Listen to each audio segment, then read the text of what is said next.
Thank you, Warren, for your study. And thank you, Will, for the reading. You boys did a good job. Happy and thankful to be here this evening. And thankful to have the opportunity to bring the study to you. We're at a point in the ministry of Christ where the message is starting to really get traction and really spread. And his popularity or notoriety is growing. In some circles, that was a positive thing. And in some circles, it was not as much fame, but infamy. And he was not celebrated everywhere, but he was becoming more widely known. And this chapter appears to kind of be a pivotal point or represent a window of time in his ministry where that was pivoting from, hey, this guy's doing a lot of miracles and this is something that's fresh, to, hey, wait a minute, we don't like everything he's saying. So let's turn our attention then to Matthew 10. The first thing we read about here is the apostles being listed, and this is actually a season when these men were officially ordained as apostles. It says, when he had called his 12 disciples to him, he gave them power over unclean spirits to cast them out and to heal all kinds of sickness and all kinds of disease. And the names of the 12 apostles are these. First, Simon, who's called Peter, and Andrew his brother, and James the son of Zebedee, and John his brother, and Philip and Bartholomew, Thomas and Matthew the tax collector, James the son of Alphaeus and Lebbaeus, whose surname was Thaddeus, Simon the Canaanite, and Judas Iscariot, who also betrayed him.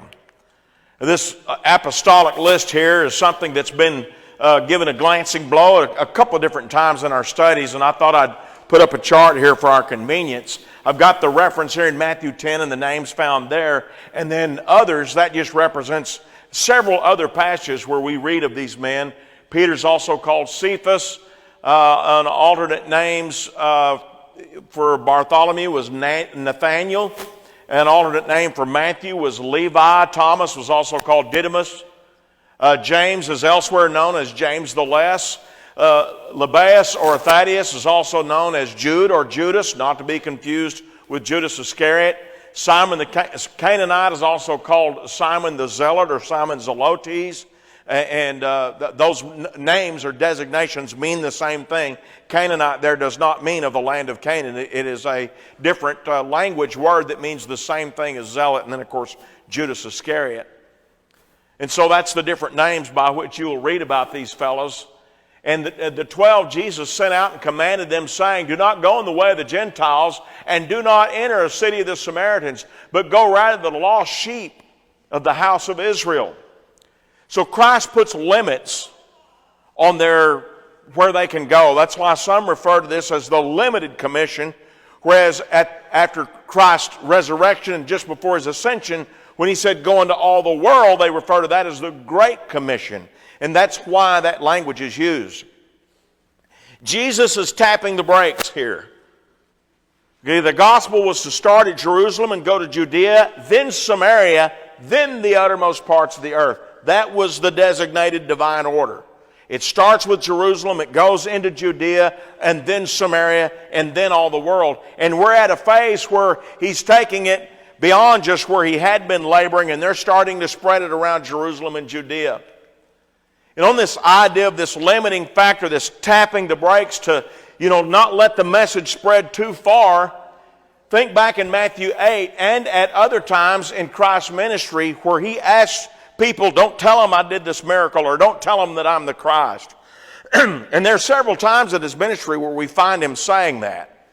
And I'm not saying that happened a lot up to Matthew 10 and then quit happening after Matthew 10. I'm not saying that at all. I'm saying in a general sense, as you advance through his 3.5 year ministry, that tapered off. And by the end, he was no longer putting that restriction on people. And I find that kind of curious. And in my head, this goes hand in hand with the limitations we have here and that idea of pumping the brakes. Why would Jesus perform a miracle and then tell somebody, don't tell them? Why would Jesus see a person figure out, hey, he's the Messiah, and then tell them, don't tell them that I'm the Messiah, when that's his whole purpose for coming? Why? Well, a little bit later than this, in Matthew 12, it's mentioned where Christ put a limitation and asked that his identity not be revealed to others. And in that setting, he actually quotes Isaiah 42 and says, this limitation here was in fulfillment of what Isaiah 42 said. Now, it's not within the scope of my assignment tonight to give a detailed treatment of Isaiah 42, so I'll just briefly summarize. There's a portion there in that behold my servant prophecy, that's a prophecy of Christ and his ministry, that says he wouldn't go out crying out in the streets, and there's that idea that he wouldn't go out and stir up controversy. And so here's what I see happening. Earlier on, when Jesus was trying to slow down people running around telling everybody who he was, he's trying to hold controversy at bay until the gospel of the kingdom is really getting footing and starting to take off. And as it spreads, he gradually let off the brake and pushed down on the gas and let it go. Think about it. Earlier in his ministry, he wasn't out going face to face with his adversaries in a very strong and confrontational way. What's the harshest sermon that Jesus is ever preached, as far as what we have recorded? This is Matthew 23. It's a scalding rebuke of his adversaries. And that's at a time where his ministry was winding down. He had gone into Jerusalem on the back of a donkey for what would be the last time. And he goes in, and right away, it's not like early on where he don't tell. Now it's like, hey, you guys, y'all are making people twofold more the child of hell. I mean, he's pulling their beards. And not only that, he's going around telling them, hey, that temple y'all really are into, yeah, it's going to be destroyed. See, they thought the Messiah would help them throw off Roman shackles. And the Messiah came and said, the Roman boot's going to stomp that building into powder. So there's controversy in his message. There's controversy that the Christ that they were expecting was so different than what they expected. So early on, there's limitations. But it's a gradual turning as the gospel spreads more. Sending of the 12 and later the 70 being sent out by pairs represents this gradual change.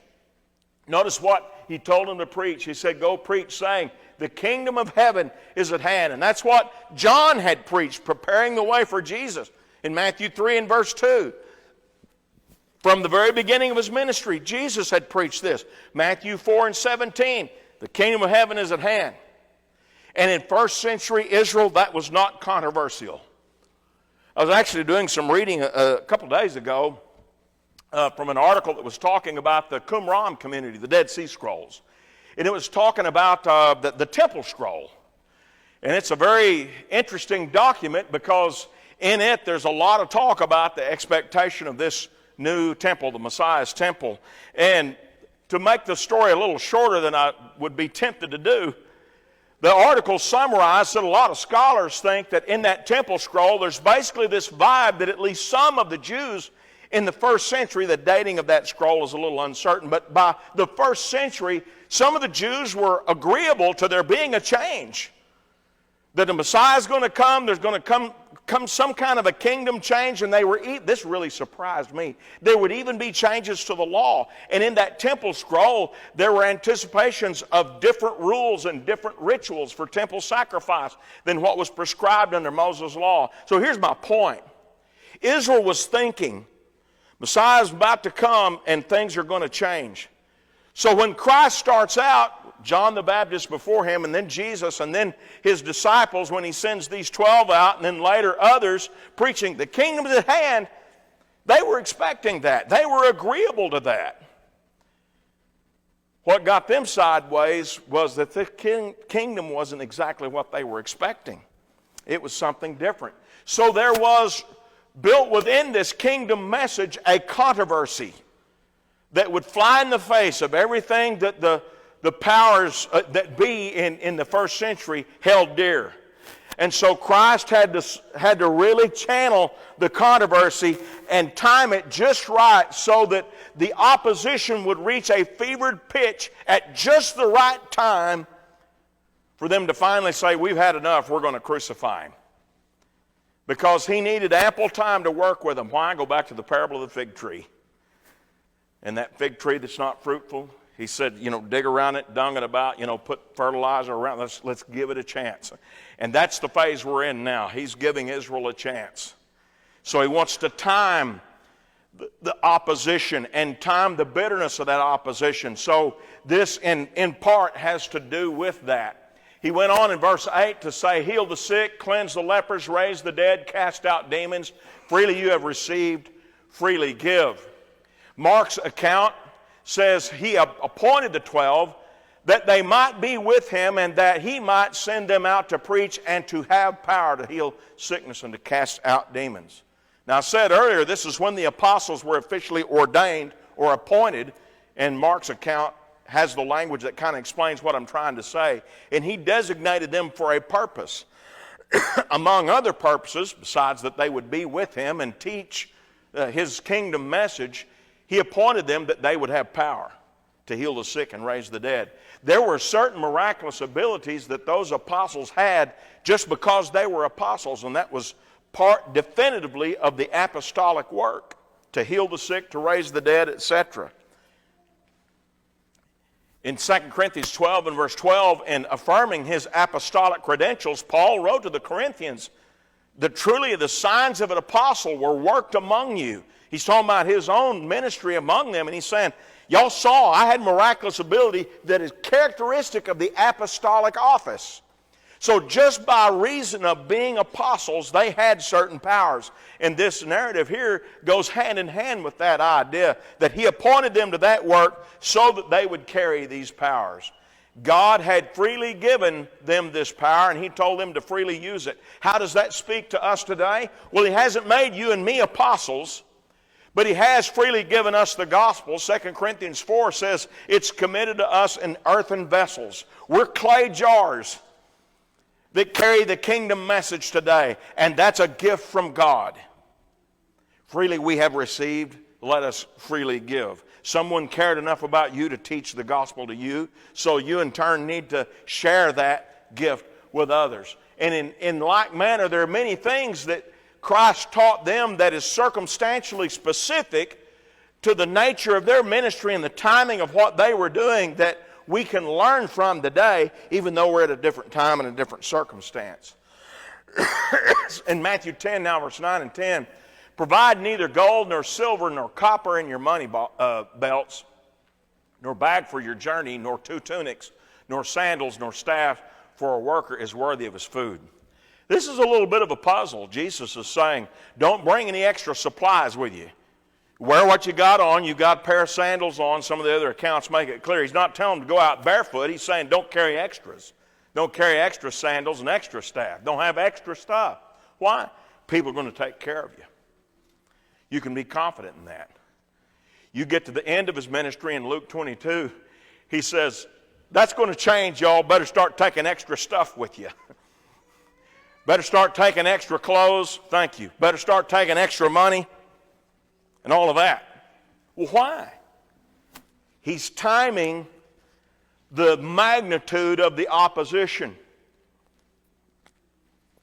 And he's warning them, you guys are at a point now where people are going to be glad to help you, but the time's going to come that you may have to paddle your own canoe a little bit.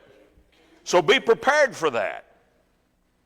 Because he's anticipating that as they go out and as the gospel spreads and this message gets traction, that things would gradually change. Christ was signaling his followers to expect increasing opposition as his message spread. Consider how different his disciples would look from the powerful and influential Pharisees, Matthew 23, where Jesus peeled and salted their hides, so to speak. He talked about how they send out these teachers to compass land and sea. I wonder how well equipped they were. I wonder how cared for they were. And Christ is sending his disciples not out as these powerful and highly esteemed and well-educated, highly exalted and well-heeled teachers who had all this public honor, but he's sending out his guys as paupers with nothing but what they had.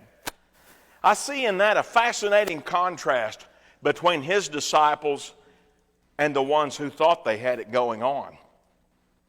There's a realness and a sincerity there, isn't there, about a person who's willing to make this level of sacrifice.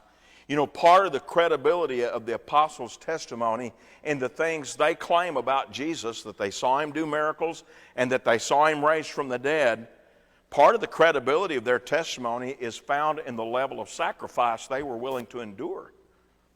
And this is the beginnings of that sacrifice. You guys go without anything extra. Go out like a pauper. That's not easy. I've left my house with an empty wallet before. And I'm telling you, that's not easy. Okay? But they were willing to make that sacrifice, which adds credibility to their claim. They really believed in what they say they saw. And when that sacrifice went from doing without to dying, that adds even more credibility to their claims. Kind of an interesting picture. Now verse 11 through 15. Whatever city or town you enter, inquire who in it is worthy. And stay there till you go out. And when you go out into a household, greet it. If the household is worthy, let your peace come upon it.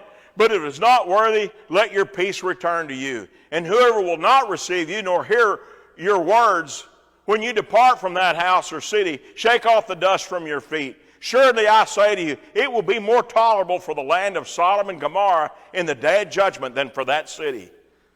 So he's saying there are places that are going to reject you. There are places that won't welcome you. You go to the places where they do welcome you, and you stay there. You don't be hopping around from here and there. You just go and you stay and you let them take care of you. Jesus warned his disciples there would be places they would not be well received, and they had to wait on God's judgment to handle those situations. That's not always easy. Sometimes you have to just step back, keep being that clay jar that carries the gospel, and let the God of judgment step in when he's ready. You've got to be willing to shake the dust off your feet with some people and move forward with our work. Acts 13 and Acts 18 provides a couple of examples of that. And that's not easy. I could stop with the text right there and spend a lot of time talking about that. And that would not fulfill what I've been assigned. But I do want to take just a moment. Guys, I've been there where there's people I just wouldn't give up on. And I just kept going back and kept going back. And I'm thinking of one instance where a friend of mine we just kept going back and kept going. And we would go and they're like, well, we wanted to, but we cancel. Like after we got to their house. And you know, you just don't want to give up on people. We get in the car and driving back home, I told my buddy, you know, we don't want to give them the stroke of death. Stroke of death meant that you crossed them out on the prospect list. You don't want to do that because you know what follows. And then one day an elder pulls us aside and says, you guys have gone enough. You got to find someone else. Okay? And you move on. Jesus didn't say it's going to be easy. You're going to go out and you're going to care about people. You're going to see people hurting. You're going to see people's need for Christ. And you've got to try to fill that need, but you've got to be willing to realize sometimes you've emptied your chamber and done all you can do. And it's time to move on because time might be better spent trying to find someone else who's ready to listen. Sometimes that's how it has to be. 16 through 18 of Matthew 10. Behold, I send you out as sheep in the midst of wolves. Therefore be wise as serpents and harmless as doves. But beware of men, for they will deliver you up to councils and scourge you in their synagogues. You will be brought before governors and kings for my sake, and as a testimony to them and to the Gentiles. Did you see that? Jesus said you're going to face increasing opposition. They might not be well received. They got to let God's judgment handle some of those things. Hang on. They're going to face increasing opposition. This reminds us of Christ's later warning, the world hates Christ's followers because the world hates Christ. And the Apostle John, much later in his life, retaught that same message. Don't be surprised when the world hates you. But I want to ask you to notice, this is probably not just a statement about what was going to happen the first 2 or 3 weeks they went out. This is probably a general summary of the kind of opposition they were going to face over a lifetime. And it would start out intermittently early and then gradually increase, as I described earlier. But what did he say? As a testimony to them and to the Gentiles. What would be the testimony? Their willingness to suffer. You remember what I said about their sacrifice and their suffering being something that added credibility to their testimony? When you go out here and somebody starts persecuting for preaching, I saw Jesus of Nazareth perform miracles, and they start torturing you, trying to get you to deny that, and you won't deny it, and you finally die insisting that's true, they start to look like they're wrong and you're right. And you multiply that not by just these disciples here, but other followers who were willing to die for that testimony, and that just strengthened the cause. The more the devil, through wicked people, tried to weaken it, the stronger it got. Isn't that amazing? That's the kingdom of God. You cannot take it out of existence. It just makes it more powerful. In that same context, verse 21 through 22, Christ further warned them how people would hate the 12. Even their own family would turn against them and against other believers. Opposition's going to increase, guys. It's going to gradually get more difficult. The more this spread, the more it became popular, the more fame it gathered, the more infamy it would gather, and the more people would hate. Verse 19 and 20, when they deliver you up, do not worry about how or what you should speak, for it will be given to you in that hour what you should speak. For it is not you who speak, but the Spirit of your Father who speaks in you. Jesus told his disciples something very similar to that in Luke 21, where he told his apostles, when and they're in the Olivet Discourse, when you go out and they, throw you in jail or put you before the courts, don't worry, the Spirit will inspire you what to say. Well, here's what's going on there. This is not just a circus trick, okay? The Lord was going to use the Spirit to manipulate their words to manipulate the event. He would use people's violent rejection of him to advance his cause. So the Spirit would guide them in exactly what to say. Not to necessarily save that person from the sacrifice of the moment, but to further the message.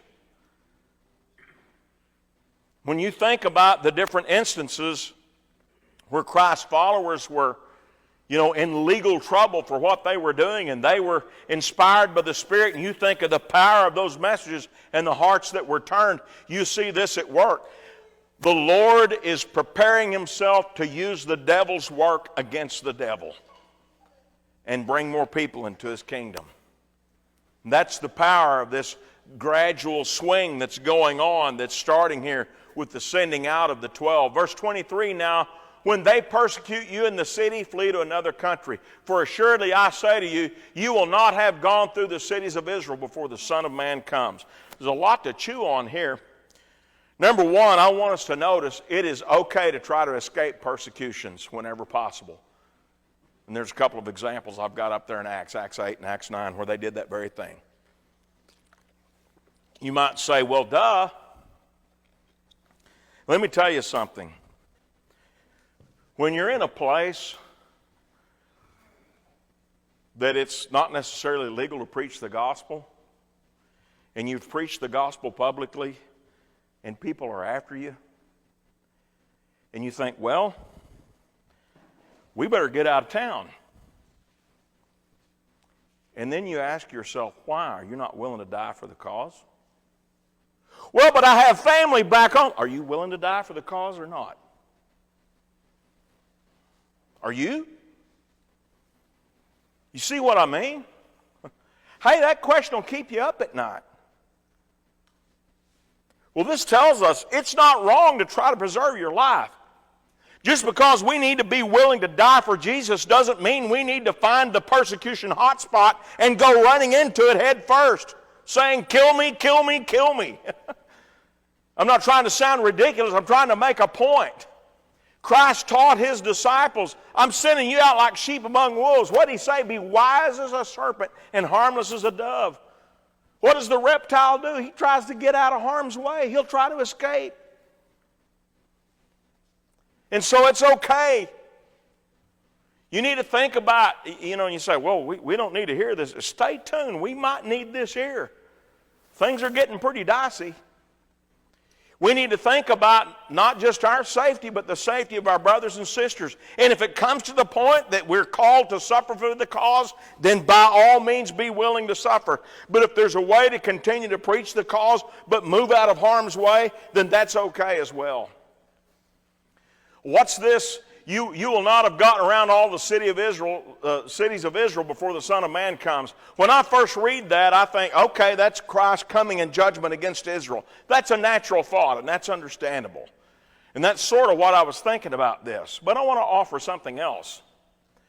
When you go again to the Olivet Discourse in Matthew 24, Christ there told them the kingdom would be preached everywhere before Jerusalem was destroyed.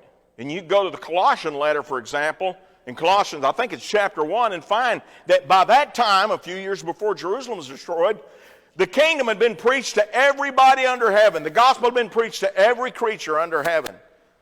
So Christ foretelling there in Matthew 24 and 14, it came to be. They covered the whole world with the gospel. So, how could he be telling them, everybody's going to know about it before the end of this generation? And here he's telling them, you know, you're not going to finish telling everybody before this event happens. If the coming and judgment is the destruction of Jerusalem, it wouldn't quite work with what he said in the Olivet Discourse. So I'm more inclined to think that Christ is referring to his earthly mission coming to full fruition. Before the Son of Man comes has reference to the full ramping up of opposition to him and them finally having him put to death. He's saying, you're not going to get around to everybody before they kill me. So again, we have this indicator that yes, it's getting traction. Yes, it's spreading more. Yes, it's starting to catch fire and grow, but it's also building enemy opposition. And the opposition isn't just numerically growing, but it's growing in its irrational, rabid thinking of we don't care that this guy heals the sick and raises the dead. We want to kill him. And that's irrational. And I think that might be what Christ is indicating. Verse 24 now. A disciple is not above his teacher, nor a servant above his master. It is enough for a disciple that he be like his teacher and a servant like his master. If they call the master of the house Beelzebub, how much more will they call those of his household?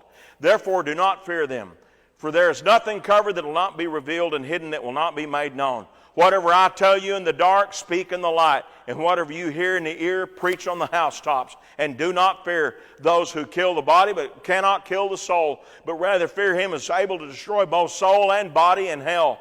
Are not 2 sparrows sold for a copper coin? And not one of them falls to the ground apart from your Father's will. But the very hairs of your head are all numbered. Do not fear, therefore. You are more valuable. You are of more value than many sparrows. Now understand, this is not a promise that God's not going to let anything bad happen to you. In a way, it's kind of the opposite. He's saying God's going to use your suffering to advance the cause. Take comfort. You get to sacrifice for the greatest thing there can be.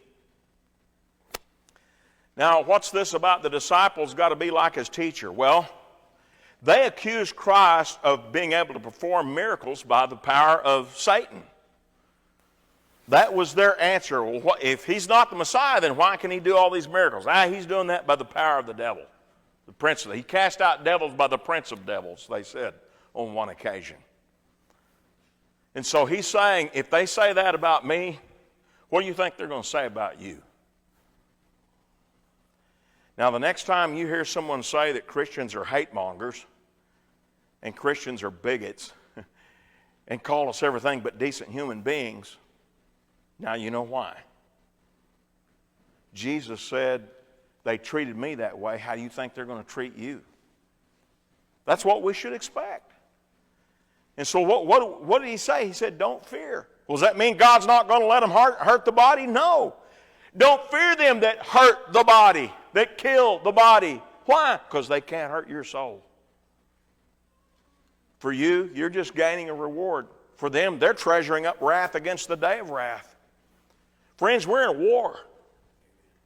And it's serious. The enemy has always been serious, but things we see happening in our culture today has brought it home to us and is making more real to us what's really been the case all along. Satan hates us, and so do his children. And there's a polarizing thing about Christ that the world cannot stand, and it's the next verses. Therefore, whoever confesses me before men, him will I also confess before my Father who is in heaven. But whoever denies me before men, him will I also deny before my Father who is in heaven. Jesus made a confession of him, a polarizing act and a polarizing truth.